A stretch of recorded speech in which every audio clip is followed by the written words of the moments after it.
Lady LeLe, back with another video. I'm feeling a little under the weather, so I'm just trying to fight my way through and go carry myself on to work. Just a little bit of updates. This is Car Talk with Lady LeLe. It's Monday morning. Bill O'Reilly has been let go from Fox. I think it happened about a week ago, maybe a week and a half. The controversial Bill O'Reilly is officially gone from Fox. Apparently the decision was made to let him go while he was on vacation in Italy during the time he had met the Pope. So he is out, but that doesn't stop Bill O'Reilly, I'm sure, because... Okay, hold on one second. This had failed. Bear with me. I'm just trying to... Hold on. Bear with me. Let me fix my camera. Let me stop. Put my car in park. Fix this camera. Hold on. Sorry about that. Okay, there we go.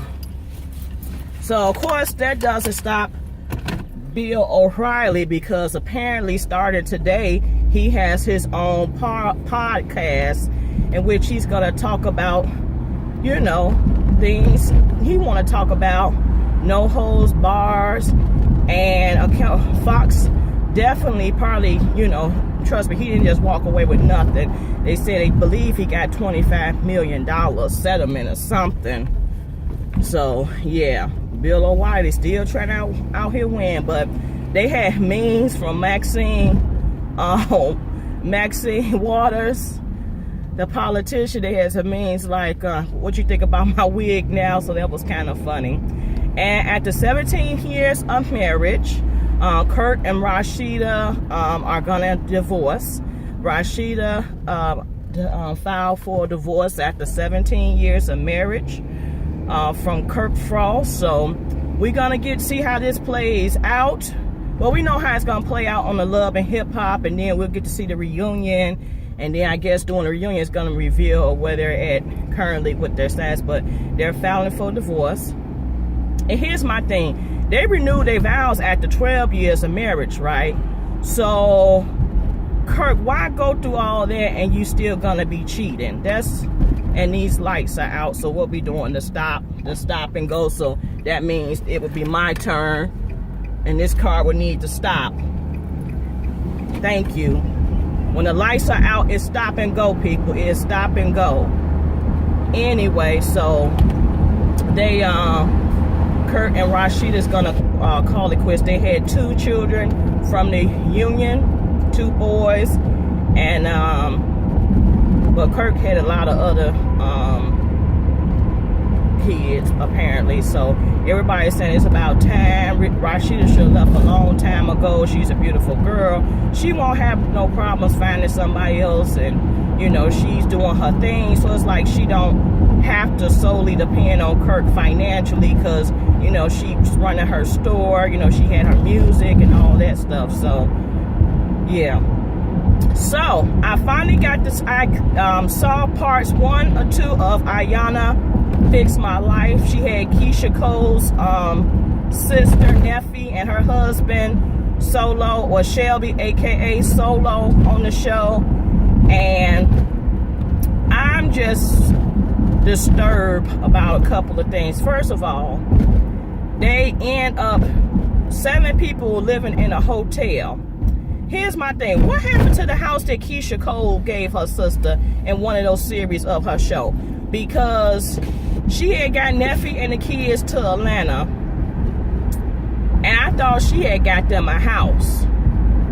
And even when Shelby came into the picture, I thought he moved into the house when they got married or whatever. What happened to that house that from that point to them having 3 evictions and they living in a hotel? What happened to that house? I was just, because she was like, they're homeless, they've been evicted 3 times. What the hell happened to that house? Did y'all like not take care of the house and Keisha took it back? Or did y'all get put out the house? Or, you know, what's going on? But everybody was talking about how Ivana was so mean and how she cut Neffy up. No, she wasn't. I don't have no problems with how she cut Neffy up, because this is a whole bunch of mess. Hearing the story, like, Shelby took her in, wanted to be with her, was attracted to her when she was 7 months pregnant with another nigga baby. He was attracted to her. She was 7 months pregnant with her nigga baby and 3 other kids. Because she only has one, well, people, they keep saying 5 kids. All them kids are not Shelby's kids. Only one of those kids are Shelby kids. Those other 4, she done brought to the union. Remember? Because she had her 3 by her ex-husband, which 4, and we learned is 4 because her baby died. So she had 4 kids prior to the, she had 4 kids out of her union. 1 died. So she had 3 girls at the time they divorced. People don't know this. If you see, I watched the Keisha Cole show, so I know all this, and it's some missing pieces. She left her marriage with 3 kids, but she had 4. And she was messing around with some young punk, and she messed around and got pregnant by him. And on the show, it was showing that she was making calls to make arrangements to have an abortion. But she ended up not having an abortion. She ended up having him. So that's how she ended up with 4. She got with Shelby. They had got married and whatnot. She ended up pregnant again. That's how she got to kids 5. But technically, she done birthed 6 kids. But I think Shelby's kids died when he was relatively young, because he said he came a daddy at 12. Damn, what are you doing at 12? I was telling people at 12, hell, I had just let the damn Barbie dolls go at 12. Let alone talking. I mean, I knew what sex was, and I knew some of the fast ass kids that around my neighborhood was having sex early, but I never engaged. I didn't lose my virginity till I got to college. You know, well, I had been with my high school sweetheart.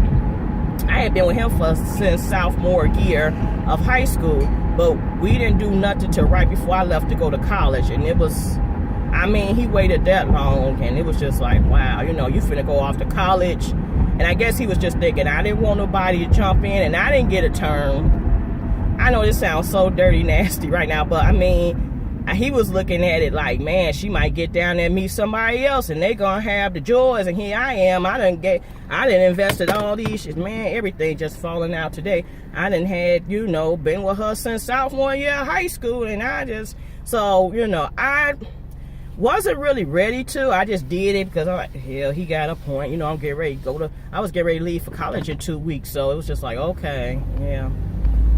And then I end up did meet somebody down there who I end up dating, and I'm like, okay, yeah. So, but yeah, that's what happened to me. I was graduated from high school. I walked the stage, went on prom, avoided all 4 years of treachery so I did graduate from high school a virgin, and I was a virgin all the way up to 2 weeks of college. So 2 weeks before I left for college, and then I got to college. I got through my first semester because him and I was still together, but since I was away, he only came down there maybe once or twice, so it wasn't like I was getting it cracking. But lo and behold, that second semester, I had got up with a dude who was, and he was, I was, 18? He was like 21, so he was older. Lo and behold, honey, I got with him. It was a wrap, yeah. Okay, anyway, back what I'm trying to say, anyway. But yeah, he became a father at 12. And that son died, I believe, when he was 17. So yeah. So I don't know if Shelby still had other kids, but I know him and Neffy had one together. And Ayana called her out on quite a bit of things, because she was saying how she was saying, you didn't fall in love with him, you fell in love with what he can do for you. And I'm like, you know, he kept saying he loved her from the first time he met her, and you know, she reminded him of home, which wasn't really the greatest thing, because home reminded him of his mother being abusive, and you know, he was sexually assaulted too. So, but he fell in love with her as he is, and he wanted to save her and help her and take care of her. And she was just talking about what he used to do. But you came to this relationship with a bunch of damn baggage. So you should have been kissing the toes of his feet. You came with a tribe of kids. You came with some extra drama, these ex-men, and I'm like, that's sometimes that bother me, y'all, because I be like, here I am, I go to work every day, I volunteer, I can't even meet a decent man who will want to give me the world like that. It's just like, I don't have children, I don't have half that drama, I don't have none of that baggage, and I can't meet that guy that just want to sweep me off my feet and, you know, I want to cater to you. I don't meet them guys. I always meet the guys that's wounded themselves, got issues, ain't up to par. So it's just crazy. It's crazy that that's like that. So I'm like, why I can't meet a guy like that? But anyway, but she, Ayana called her out. Ivana, yeah, she called her out on that. Like, you fell in love not with him, but what he can do for you. And then he had a nervous breakdown. It showed him doing a, you know, it was saying he was having a nervous breakdown because he's surrounded by all these women. They cooking for him. They gave him a massage. They gave him a haircut. Served him a meal. He was laying in bed, and then he said he just started thinking about all the things from his past that he never, you know, got out but suppressed. And James Cardwell, I love watching James Cardwell. Shout out to James Cardwell. If you check him out on YouTube, because he was like, that's your man and you didn't get up. You know, Ayana, you know, went up there with him, you know, went up to see about him. Neffy didn't even move. I said, yeah, that was true. She didn't even say, hey, babe, what's going on? I'm here with you, blah, blah, blah, blah, blah. And Neffy was more worried about, you know, Ayana calling her a bee. And, I mean, it wasn't so, I mean, I don't know, it wasn't too far-fetched as how they made it when she said the gutter snipe. She didn't call it to her directly to her face. She had got up. So, but I felt like it is the Neffy show, and Neffy is her focus. She tried to get back into the limelight because, you know, she was talking about, she had did like a Snapchat or something talking about how she got done up by her glam squad, and, you know, they head into production. But your focus is out of whack because y'all don't got a place to live. And then she was saying that Shelby told her she didn't have to work and just tend to the kids. And, well, some of them kids should be old as hell by now because apparently you 37 years old talking about you finna be a grandmother. So somebody big. Everybody ain't little. And, damn, she gonna be a grandma at 37. I ain't had my first one and I'm 36. I ain't had my first child. I'm 36. Priorities, right? So anyway, but yeah, so it's like, I thought you are someone's helpmate, and I thought that means that, you know, even though he tells you, you know, you don't have to work, you still should be considerate of a helpmate. So if you're not going to work, you're going to take care of the house.